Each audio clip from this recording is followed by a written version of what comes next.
When police found the girl, she was naked from the waist down. She had been stabbed over 20 times, but most disturbingly, the skin on her face had been removed.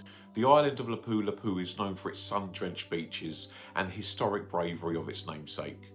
But on the morning of the 11th of March 2019, the tropical landscape of Cebu was stained by a crime so visceral, so devoid of humanity, that it recalibrated the local understanding of evil.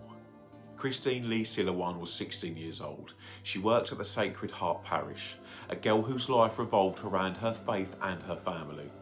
On Sunday the 10th of March, she told her mum she was heading to church. She never returned.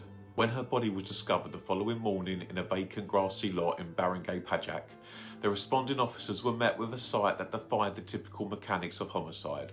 Christine was found half naked from the waist down, but it was her face, or rather the lack of it, that stopped the breath of seasoned investigators.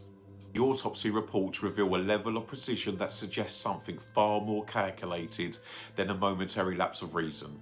Christine had been stabbed 20 times. 9 of those wounds were classified as defensive wounds. On her arms and hands, evidence of a desperate, futile struggle to ward off the blade.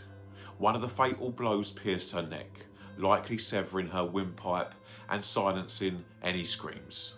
But the most haunting detail was the complete skinning of her face. From the hairline to the neck and from the ear to ear, the skin had been meticulously removed.